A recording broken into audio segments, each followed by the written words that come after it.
L'amour tout ça. Alors ça cache un goumene. Na show a message à me. Pareil. Anybody go reach no sound we help be like Pamboro we take Canada. When sa to boy wa gbon. Wa yun bi e ko ni. Ogun ogbo e. Ogun ogbo e. Ọlọ́run á gbọ́ ẹ. Ogun ogbo Wọ́n lọ sá tó. Wọ́n lọ sá tó gbọ́ ẹ. Àwa bira. Ogun ogbo e bi chi. Àwa biju àwa gbọ́. Wow, wa de se. Ẹgbẹ́ bọ́ sẹ́ kí ọgbọ́ ẹ wa gbọ́n. Ọ̀rẹ́ alẹ́ lè fẹ́ lé ọ. Lọ́gbọ́ ẹ wa gbọ́n. Ọlọ́run aláàbí pé wọ́n lọ sá tó gbọ́ ẹ wa gbọ́n. Lọ́gbọ́ sọ fún àwọn gbọ́ ẹ nẹ́dẹ́rẹ́. Arwao. Iwa ya wa sùn ayi nu ẹ náà. Arwao. Ya sùn ayi nu ẹ náà. Oh, wa wa. Le pisi ọgbọ́n. Bọ́mọ kẹ́ pisi rẹ̀. Bọ́mọ kẹ́ pisi rẹ̀ ni. What is that yet? Ọmọ mi ò yá ẹni nù sá. E lo fi ta vedo ma na go ta. E quello ma è problema vedo. Umami ò yá umami jono sa je ayin nù sá we de. Umami ò yá yin. Mami o. Ne unu umwe le to gbo e wa gbon. Lo lo wa lawe gbo o ye do wi. Wo ye do. Wo ye sa. Because don't be some here. I believe where. Oh yeah. Well, yeah, me. Wa le ni wi wa. Do you know me? Oh yeah ni. Obi e mi. We are looking down ne. Okenu pade ni alawe. Ni alawo dugo ton do no are mi. We ke no ma gbede no. No. We don't like video. No lo ye mi re. O we village yen so mo ye ni. What you say so ni we do ya pe live video. If you do at the bar enu we are uladian. I beg, men are settled. We be all one. We be the same. I beg. Jonosaki. I beg. Now your brother. Dosa. Now your brother. Finish.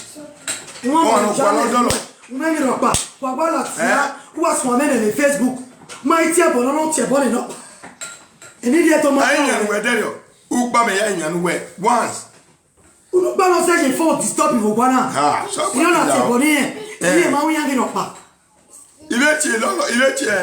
Again, Anya, you know, when they not back out, away daddy, no just beg for her. No just beg for her, daddy. No just beg for her. Now that guy, they destroy this presenter. You go collect this one, you collect this one, you go use the head to.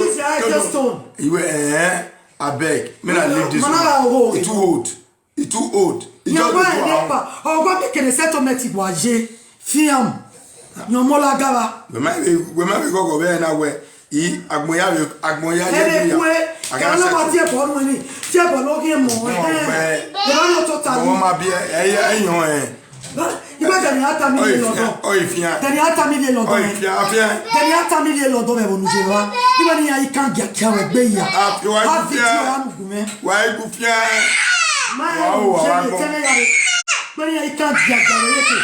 Because when you have few on the Lord, my half your only €100 can bring you down there. Man, I will be a do. I will be a do. I will be a dog by car. Agba ikano no ye kuyeto luhe. Agba ikano gbete. Eteno gin. Ewe gbibi edo. Ezo no ware le video ya fe gbogbo se ya. No why problem? No why problem ni edo. O gba bayen yo to. No lo vie ewo ni. Ha le ni go. Ewo ni bu e wa gbon.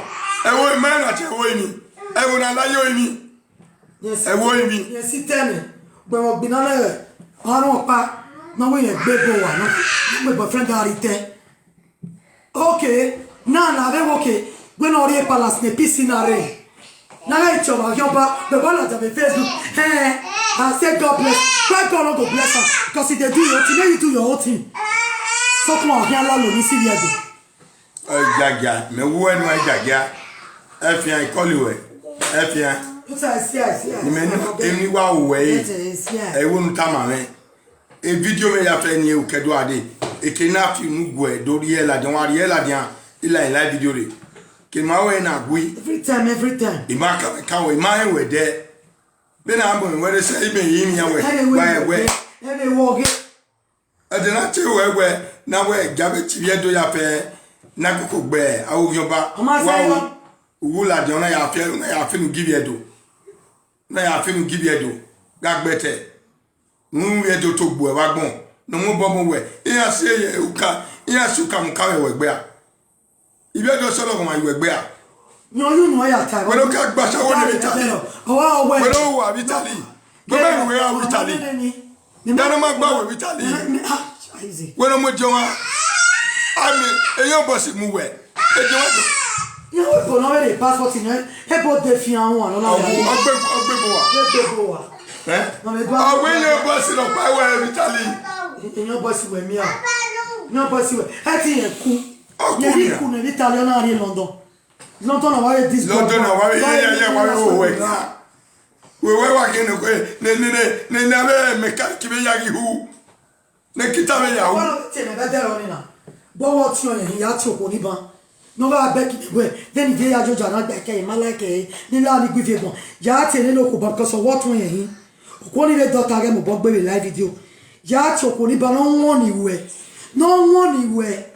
No won ni we because e lu go lo gbe family na me ma ti we bi no pa ofreno agba ika no magbaka agba ika won nu ri po lele jonu wa po lele jonu sage ya we no fian we fo no wa cut we fo because you are a wayward woman go gbe foundation we jonu sage una mo foundation ni osalobua una disgwagwa ni God said it. Una discapite. Don't we no we ohani. Nuri agbon wa. Ma say we. O se ko ya ba ba ti e. Le London. Ma say ma gbe ho. We ya ba to Nigeria. Ma gbe ho. Mi to vi ohani wa. We no we fe dene, we fe dene. Na. Ko dene. E gba te ya. E gba te ya. Oro e de. To ta. We no for dene wa ya gbo vi ohan wa. Oni na lenu e. O ko le Facebook, o boy e gidigidi. Ni na ge o win nya we. Ko bi asi sorry, de Pinocchio. Kiri mana ya do. Ne wa iwe ku e te. Ya ni ti ike do bi ami la ko pa. Ya je le gis. Mo ta e ka lo mo. Ya po ge. No, ko na te o bi gbo. Ibi gbo te ne be big lap. Nya ya ri aku. Premier lap. Oh, bien là. Ado ye ke pe wa. Mo be ku agbe. Ah, lare. Eh, saison vient de ma. Eh, saison vient de. Ma ya fe wa ku. Ma ya fe setone. Ma mani vient de ma we gbe igu e ti o salowa. Eh, ologo ma we gbe la ma gbe. Eze we gbe la ma gbe. Neni jore metobi me ga imiane me ai imiane etu we imiane mega what me ati to mana lao ye we no dey no feel ma mi e dopa wa ore be me ai imiane jore we wori we aro pa yo ma yore we don ologun ma la we gbe e ori ma mane ma bi ile to ma wa swegbo hun awa ate mo le gbe awa lige gbe onugbo agwalo edede se edede no ma negbe kene lovely no me san ma be dey against e even no I na mu me na swapa lovely no want me ma daddy no dey join am again no abeg my sweetheart abeg daddy no dey join am daddy na that woman dey destroy those people na she dey cause problem okora gbo we no join am we wato we dey ato Fabel push la yon. Quoi c'est wa gbo wa tano. Et la paye. Ayo, et la paro ene. Toi ça, yene go wiyen. Mais toi le la porter bien l'avion. Quoi ça? Moi viens de complete on même jour. On va aller contact me. Ils avalent. Scheiße.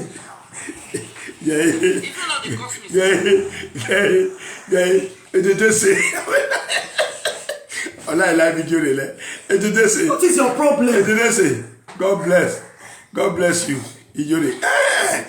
Ijore God bless you, but change and go and honor your father. Is our father, everybody. Honor your father. Nobody is going to deal with you outside. They are going to bring you outside. I will beg personally for you. I will beg personally for you. I will beg personally for you. Okoro Majo. These are Nene ti second we mu ye ko Maje Palace. Yo. O Majo ya gbe. Ya ma gbe wa. O ga so gẹrun we with glass ya. With glass. Arwa. Arwa. Kimi ya popo se bambi ala. Elare ya do gba lu popo. Iye lodon. Great iye lodon no ire re. Iye do ya fe no ire lodon wa gba lu popo pa karun wari ne. Iftegesi we ya sona. We ma ewu no mujo. Ewu no memejo. O ka wa sa. O se na salad ya. O de na gwa la dia. O se na salad ya. We no to we salad ya. O gbere wa la dia. O gbere wo wa la dia. Tomorrow you will be a Dimorphis friend. Next tomorrow you will be against a Dimorphis. My new way. Na ti o gwana no peg yan. O yan wa yan tie. O bona. O ti tie pa be na. O bona bi mi an bo we temeta. Emerisi. We are we na. Emerita. Iko wari wo be ta do Dimorphis mana je gwa o. Ma je do. O mana se gwa ma je se do. Dimorphis mana se gwa ma. Prince. O is ta. Ena we no kuna tana wo dwume wa se gwa. Ai ma ge o kuna no nda no. Nyobe picture no we boy. Oi be wene. Nyobe ya mwela. That same day nyomo. Nyobe ya mo picture la dia. Ana mo picture na mo mbebo. Iga ke be. Mo picture la dia. Abeka. Na mo picture yo madala jana. Ora YouTube nyomo ya YouTube. De da. Wa mo ka kan yo iwa. De da. O iwa bi la pe. Oh je. O iwa fi ape ni. E mo le o gita. How when a very decent person. Tell them we can now. Emi ogbo e. Won la to boy. Honorable Cliff Johnson Ogbonbo. We man natana. Ologun alawe gbe. Ewon ju mata fi ko to boy. Wow. Awon ma season ni yedo. Awon ma season ni wedo. Wa rege this man Ogbonbo e. Ogbon so gba van gbo e. Wow, agbon we ma do we do na ko we yin se. Ibi gbon wa mo bogbe Ologun alaigbe wa gbon. Atemagbon we ado ateme emi gabai. Yawa ya muke. Uke la video. E gurugu. Gurugu. No be gurugu dota. Agiti e gurugu na. E gurugu mai wo le. Gurugu kenta. Wa ni yata. Owo ti afi yen we. Uke mata mi jore. We ike kiyen no karia. E chief odo e baba do ni e. Onoria. Mata ma. E gurugu ipata. But ye ko yo ari oge bobizwa ye ye ko ari owa 1000 ko 2000 lose the gas going and coming the transport ini go ni me 10000 mama na kuku babo we go je school we go ya pay school bo ya pay go we 10000 group go ara be complete e group be complete Ebe gbina ni abi ewe. Hejan group. You was ra. And I we group we pa here. Mama. Kamo yega. We are here. Bangu la company na. How na total la video. We a group to faje video. We ma be no buy. Before we kill a line, ni me ata we aye police mo. E gbon we do ni aye police mo. Aye police mo. Me gbon we do ogun pano. Ogun pano. Dey high. The line. Me to me high. Nigga jogi. Igba aye police we. Me ni bagere tani. Ibi en ke ogbe. We wa ke wa jaji. We pa wa gima. Ye ya fi o we. Oni ogun pa. Sa ba me la o di wa mo. We et me no ba me na che. We no ba we. E police second jo we e power ya mo no e power je finish. It part of the live video or what I know or why I wear. It agbon yano, but we may reason with me your bar. Oh, well, one boy, Buakara, when we are in Lagan, a winner, what's his soon wear Nania, away you to talk this mare and off it for come. Oh, now we talk, dear like bear, no do any way, dump. And says on the yedo. Well, when you say on the yedo night, Mamma Gwen, walk away. Mao. Yeah, say, live there. Say, Mary. Live there. Yeah, live there. Mary, you will come away. My son, I have died, Ladia. Mao, my was near while Ladiana while the hour. Mao, so well, it might take away a gwegwa. Respect in Teddy and what about the Iowa? Any respect to us, the new tea bomb of my lad and the live don't do work one. You are feel where Okuna, Jase, and Jometo Wavijiva, was always dead lowly, Piero, even of Piero, Dovi Guale, if no, London, or Edward Boy live video. That is the reason. Then Yatalo, if you do your team, and say, a para, Okanaria. Oria viedo, okunaria viedo, biata wala wasea, wala wasea, wala wasea, wala wasea. Problème let I do ari kunjo. Lade, even me pa ni gwalo hian bowe. Ma dem na do body London. Maybe they will wear. Emano ko London avie, maybe they will bambe my pa wa mere. E go na dedicate 50 euro ayuare. But he buy Wamere because he may or damage me get legawe Emana or in Nigeria because I'm a job woman. I don't want here and I call him mana. La will walk away. You are in your way. Imagwali Sagawe, my Gualogime. Walk away. Man, they will go away Saga.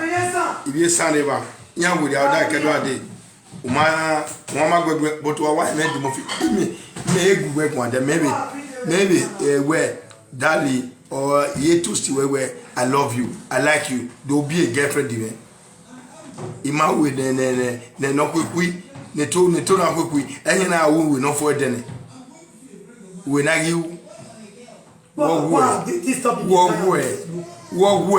ke na pa una wo we gwa ezi bi edo except yam was of where I don't report you where we don't report my way. Me man make una tezo as if you do there. Me man me there.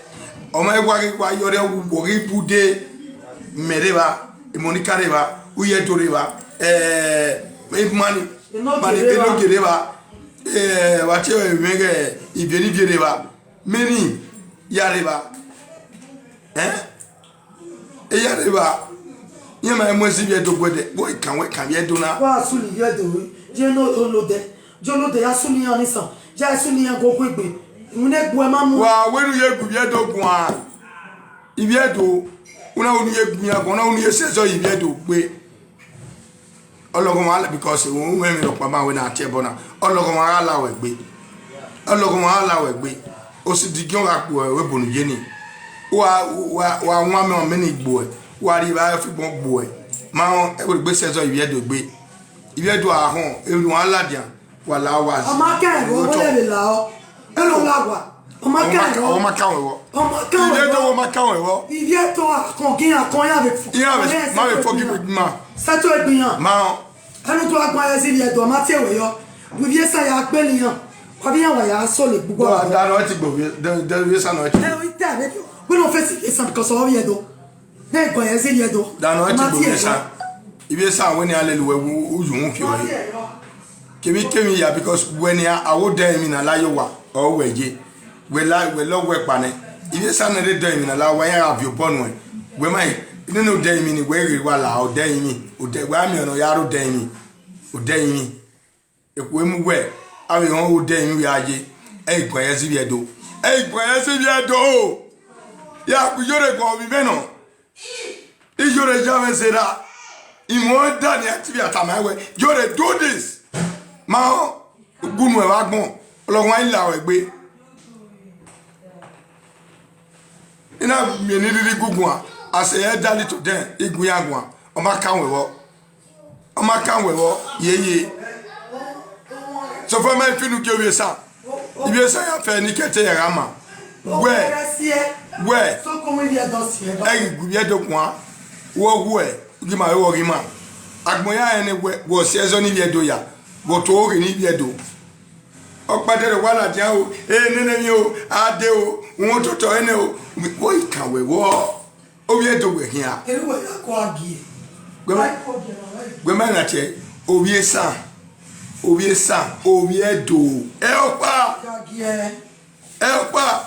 Ah, when I'm moving on, Oviedo, Genia, Esa, Edo, where to wear one. obiesa ni do ma en ma no ogima wo ma en ni ma kwa agui se ko la we oh well a power will do this one a power will do this one a power will forgive you you say and a power will just call you you say you don't forget yes only obiesa no ema but we no obiesa no deep in ro no la mi jo gwa ro for me lovely now lovely is a very correct baby ni hin na me bo very oni me ke mi yesa even precious make now no yesa very nice woman esenia when itana esenia no come ba mi yesa no gwa me Facebook man Hotoi lo tori kunero kwa. Hotoi. Emodo. Hotoi. Emodo itabejo. Hotoi no le loto. Kita pa mo muju kwa wa. Kunero kela kwa. Kita no muju kwa la mo la jam ki mare. Dado ke bia ogun ala dia. Mani bia to ya fe ma wa bia ogun mala dia. Hotoi ya la kwa. Kune. O ke mo do la de kita.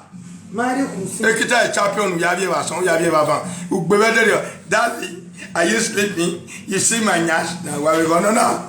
Ovugede to gbugbe mu do pe no ya mu kotowoni awon mo kotowoni e ki aye don e ki ayi gbagbe o ka wa we wa ge to no fo a e ya ye be ya binu e ya ru wakara ya o we ni ya do de ni ya do wo atu a o dede e ti de do ade pe la dia e ru we ji a ai me gbe na de o iye do ya pe nu ma le ko Facebook na ro ibe kaye jojanu igbinanu ehia ojaraja ogbe ojaraja iwe wasoko na iwe kawe ya ile egbe ogie do we wa hin benu ya sezo ni bi edo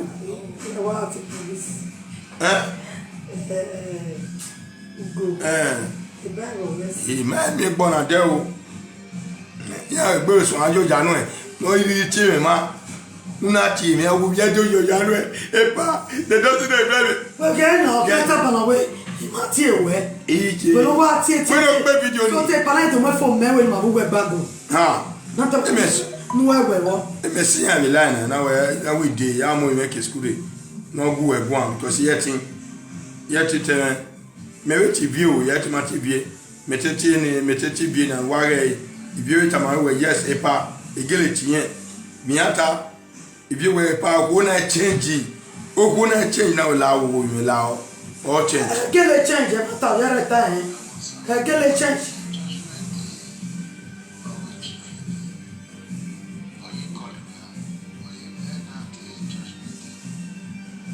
oh chief now this why worry ya give me go ahead now this why chief nobody can chief abi what's the time of the chief our chief keka la wo oga pepio ogbona sopodun biaka bianca ade bianca ai bianca yẹn no nya eri ni egije eri ni egije eri ni mo se bi la ni mo se bi aya wa agbala ika mbari icho ni we increase egede agbala ika agbala o de na yin la yo wa mo ya wo yi e wo yin ke na pa wa ya gbon live video wa le ni wi o ko no re o de na yin la yo wa ahen ya ki we yin eni ma ya gi we mu o de yin owe yiba so when do are you tell me pa en we bo kan we ne enu wi chale obungbe ami anu ma ami anu ma kakara we aguze wo pa na juwe gbe wa o condemn Italy condemn na pebore on n'est pas sorti non va aller London et London il va les condamner maintenant ija mo on va condamner London condemn Mickey na saga ide yeso we ma we no be say saga no na go talk to that useless dede making money your business when no say when no when ya oni mo otutu nu e make it a good thing abeg la wo ma otutu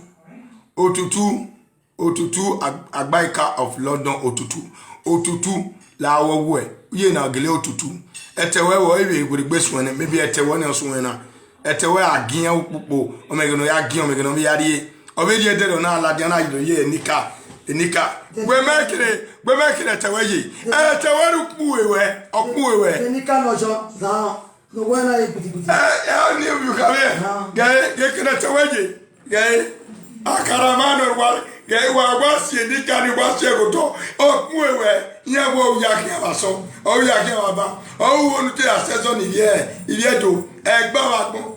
Who fell in it, who fell in it, who fell in it, who fell in it. Eh? After the who went, and they want China. We want China. Hello? They live video, man. They live video. Yeah. Okay, where's it? Guayo, nigga. What's in a guayo? Worry. You motor, I'm with you. Why worry, man? Yeah, I'm with you. Why worry? I mean, near you. I want to 2 o'clock. I can't drop you in any way. More social media president. One way. My anyway, tell me. Loud, moi. Then I saw no yard no do a very war. Yeah, they very war. Loud, they don't go away on the point. In a gear be. Oh, get what gear. Only a good gear. Good gear. Any what gear. They no land, sir. Why you let go? Why, but me bike alone. Hello. Good evening, everybody. My whole thoughts. What I want to talk of this issue be say there's Edo State now for everybody. Isha, Aushi, everybody there. For me, I know say this Opaika right from time. She not like Benin people. I don't know what she get with Benin, which everybody know. And I don't feel because of that one say now all Isan. Nah, they offend us or nah be like that. Don't say many day like that to where they pretend say they like Benin, they not like Benin. You understand me? So so the one way they show our own. As for her particularly, she not like Benin people. No matter what, it's not that you a person, you know even the notice. Not to say you know the notice, maybe you don't want to talk about her. Yes. She not like Benin people. Anything that has to do with the Benin issue, they always carry her high. They carry her. Me, I'm not the washer because of that thing, that racist way they do. Because you will say you are from Edo State, you follow, you get that kind of enmity. Even some people where they insult Benin people, another tribe, they post her. They happy say maybe Benin people they misbehave. So she always they take glory for that. They happy anytime when Benin, anything that has to do with Benin, maybe other tribe they stop Benin. They like her well. They want they like now Benin people not behave some people they do her. So I'm not gonna feel all of us will be the same. For those who believe say will be the same, for me will be the same. If I ask for her, me I'm not gonna feel say for her will be the same because she not like Benin. You understand me? So as all of us, election come that day, everybody are people, so everybody comes together, we work together, the glory come out. So now so it's supposed to be. But me I don't know why our own different, or I don't know what this as in she not even like say she not even they get with the way she they behave. She don't want anything that has to do with some people. Maybe she they bring her come, maybe she they talk about her, but she just like new. If you Yoruba person they insult Benin, she go post her, she go there herself, even go they do a background work. Now those kind of people like she. Yes, if the people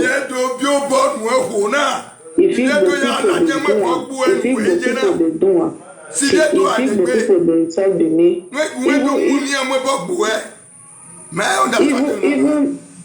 even me even they suspect say they even do all that gun, they even they support monkey face and she not fit deny her. She they do her.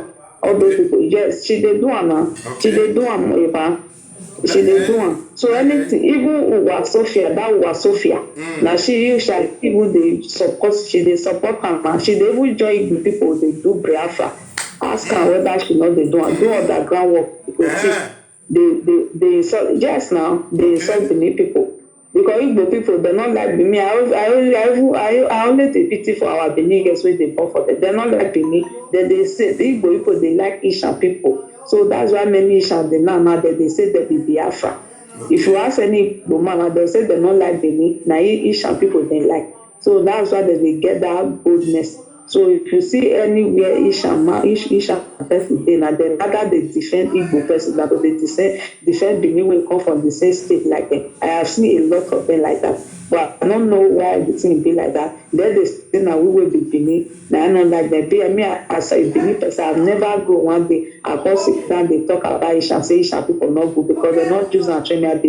I believe say we all are the same. You understand me? So, but the way it come be na the hatred, especially for Anna, she even dey instigate this hatred. It dey build other many Isha up for media. Make they take the insult, join other side, take the insult Benin people.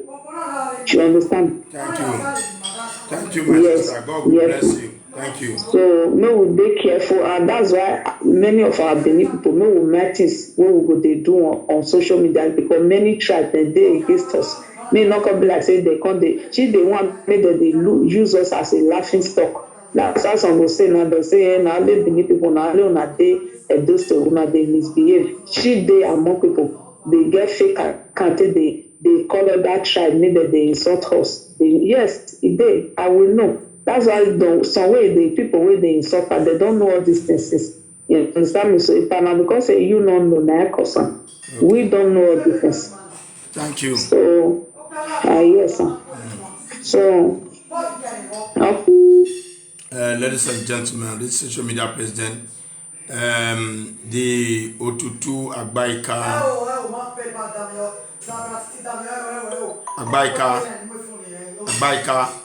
I warned you,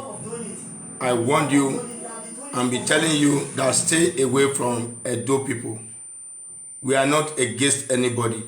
We are all one. Esa and Edo is one. So please, don't cause any confusion in any Benin land. We are not against Esa. If you see the way the Enogi of Esa and all visited Palace the other day, we all are so happy. We love Asian people. Please, I'm begging you, anywhere you see Benin having problem, it is not your duty to go inside. Your duty is to settle the both of them. Call both of them. Call this one, please. Let's settle this matter. It's not good as a woman. It's not good for both people should be fighting. Because if we continue like this, you will see that it will not come to war. We don't want it to be like that. Asian people is Benin. Benin people is Asian. I use this advice to tell you this evening, stay away from Benin. People have been telling me that you are the cause, you are the problem, you cause confusion through everybody, one way or the other. You see, a woman come out now. I said she's my daughter, but I know her yesterday, just yesterday. She interviewed, she saw everything you have been doing. He said you are one of the partner to this woman in Ireland.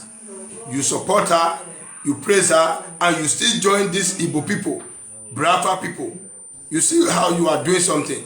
And let me tell you, madam, I am begging you in the name of God. I use beg, stay away from Benin people. If you are praising anybody, please, anything I am saying in my program, let me say it. It's not your problem. I will come out to apologize to my people.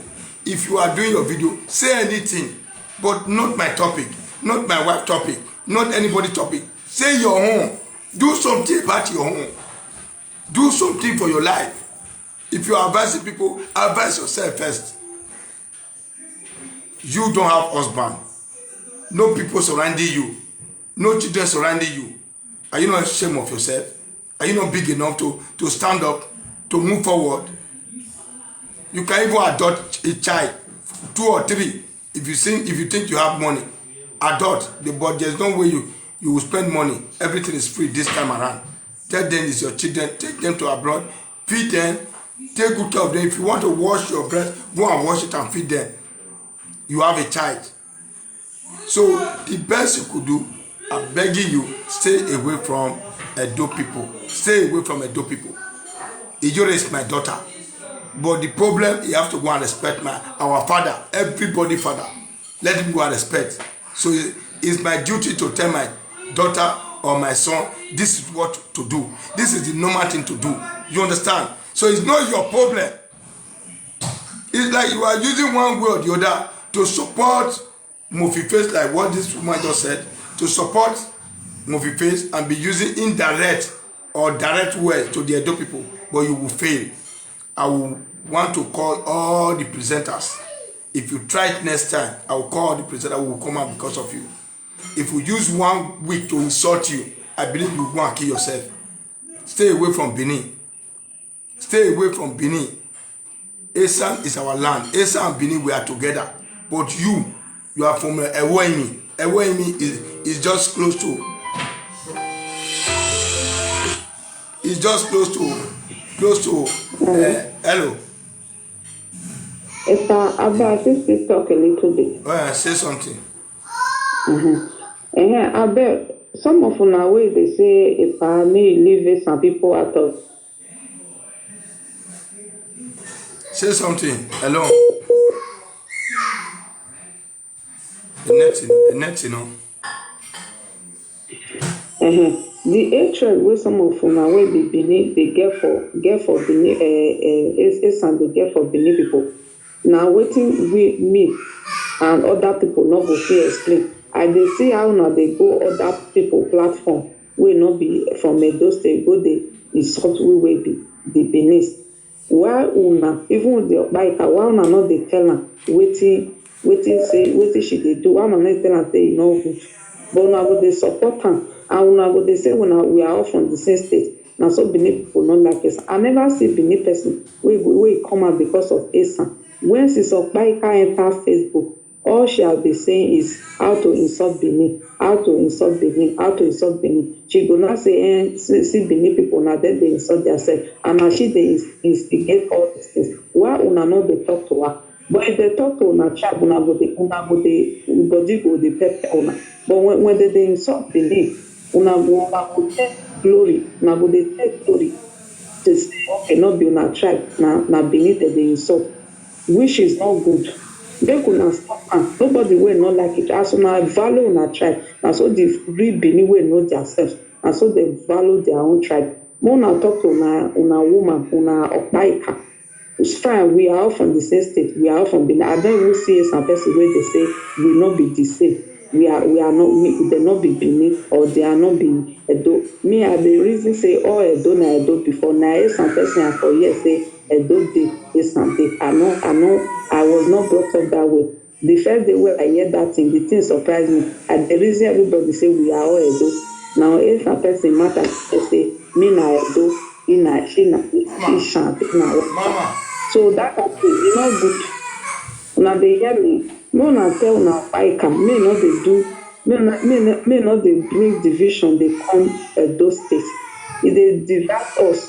The way they put bad things for una way be Asian mind, say they come platform, they insult the Benin, they go Biafra. Even they say now una want come up for una want join Biafra. Now una want carry una Asian land join Biafra. Fine, we don't care. Una people join them because the thing is getting too much. The hatred is getting so now they fight. Like there are more people where they fight this Biafra because she no one bring herself come out. But if they support people on that ground where they do one, you understand me? If they support them, be the hatred one get one not the same way they Benin. For the fact say many Benin the way they misbehave for Facebook. Now that one I cut they just say George say go see una Benin people that they misbehave for Facebook. Now then they disrespect us. But what did they happen for Facebook? Now Facebook. That's why they tell as if they use this opportunity, they beg my Benin people, make them mind the way that they do for Facebook. Because we all tried waiting you go here, Benin people they don't start again.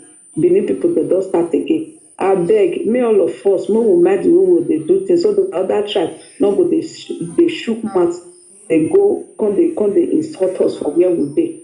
Where you insult one Benin, if you say all Benin, these Benin people they be useless, meaning you insult our ancestors.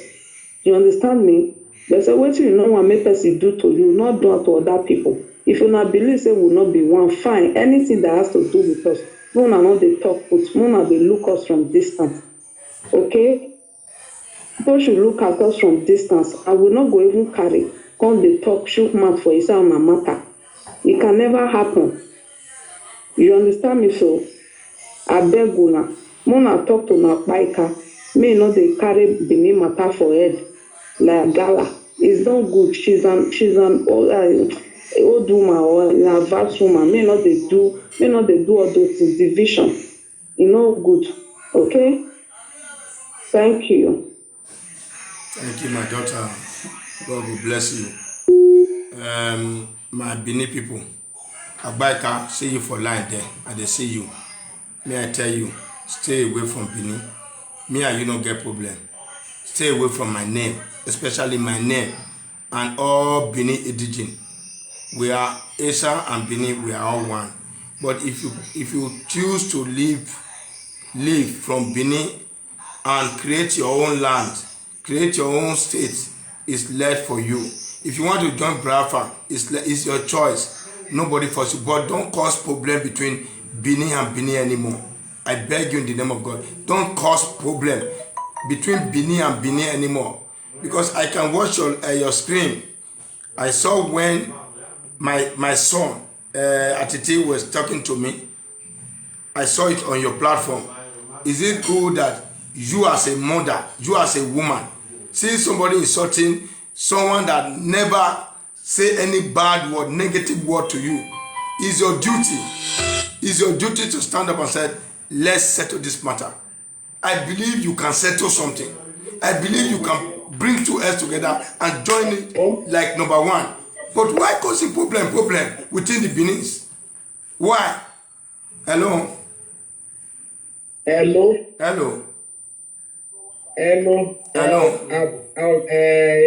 Good evening. I beg, I think talk for this your topic small. Yeah, you can say something. Waiting I want to make I use speak in English say Benin and Nishan are the same, but yes, there are some kind of Isha, especially people from this Moimi, Irua, and this some part of Uromi. They're very, very discriminative. These are not the say I talk. I don't jam many of them plenty. People from Ekboma and the other side, they are very nice. Those are not the discriminative. You see this Eroini village, some parts of Irua and Uromi, very discriminative people. I never see this kind of people with they did before. All the people, you see, especially these Eroini people, I can still remember in Morocco that time.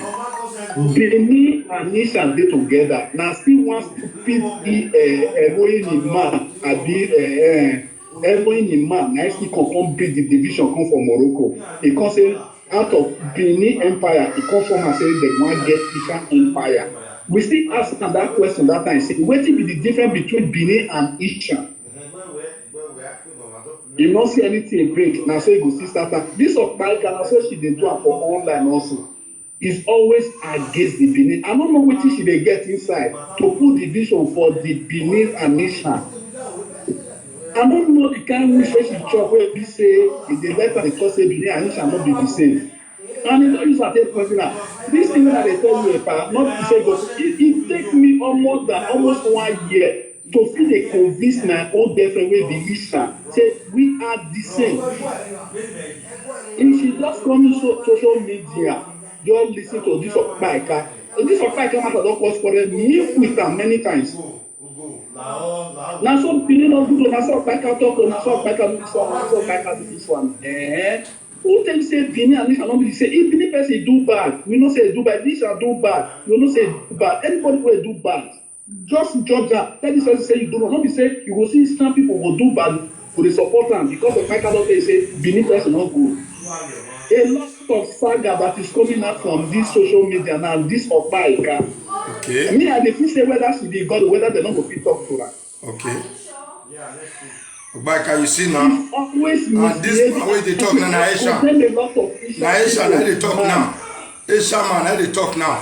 As they tell the talk, we don't know Aisha. So Opaika, respect your old age. I respect your whole So day. this particular woman has destroyed the land of Isha and any other thing. I don't understand what they try to form inside. Respect your old age. I beg. If you see say people they fight or they do something, it's your duty. Call this one. Explain her. Use your platform. Test her. You are a woman. A woman don't need problem like that. Why is your every time people complain about you in Facebook? Every time. I personally I told you. Everywhere. They are just always against their. I don't answer when they come for a program. Say, what is the difference between Isha and Benin? Why are you segregating it? What is the difference? Just tell me the difference on it. You don't go see the difference inside, but you go see the two one. You go see the to destroy the. It should not destroy many Isha's life. You Benin take turn to enemy to Isha. You Isha take turn to Benin to bring people. I don't know what she dey get for inside. Na just the only thing. If she dey hear me, make she dey hear me clear now. She did lie. She's supposed to understand. Nobody is quarreling with you. Change. Nobody is disturbing you. Stay out from Benin. Thank you. Na just the little thing when I get to talk. Stay out from Benin people. I'm not telling you Ijore she's good for what anything she's doing. But the problem is we have the Benin people have right because it's our daughter. We have right to tell him respect our kingdom. We have right. Everybody, even child that is in the womb, have rights. You understand? Even people watching me, if they are Benin, they have right to tell Ijore is our sister. We don't want her to die. We don't want anything to happen to her. But let him go and respect our father. That is what we said. But Agbaika to be putting poison from one way or the other is not a good thing. Let Agbaika change. Agbaika, I beg you, the name of God, change. Agbaika, change. We are one. We are one family. Esa and Edo, we are one. I don't want it to go to the highest again so that you will be coming out, I will be coming out for you. It's not a good thing. Today is my last day of coming out because you have been talking for live video. You have been talking about me. I don't come out to say something. This is my first time of challenging you. I say beg you, stay on your line and let Benin people stay on their line. If we are doing something, let we do it. We have right to do something. You don't have right to control. You understand? So I beg you, stay on your line. Stay on your line. If you are against Benin, we are not against you. We are not against you. We Benin people, we love one and the other. God bless you. So bye-bye. Take off yourself. We don't want anybody or a child to be insulting you anytime. Because if I find out that it's a disgrace to your part. So stay on your line. If you say anything that is not good, you call that person. Call that person. Approach that person. You are a woman. We are with the sweet words in the Lao. One woman is okay. Sister, you have done a great job. That will do cause a problem. Where will problem? So stay your line. Agbaika, stay your line. Leave the Edo people alone. I beg you in the name of God. Go.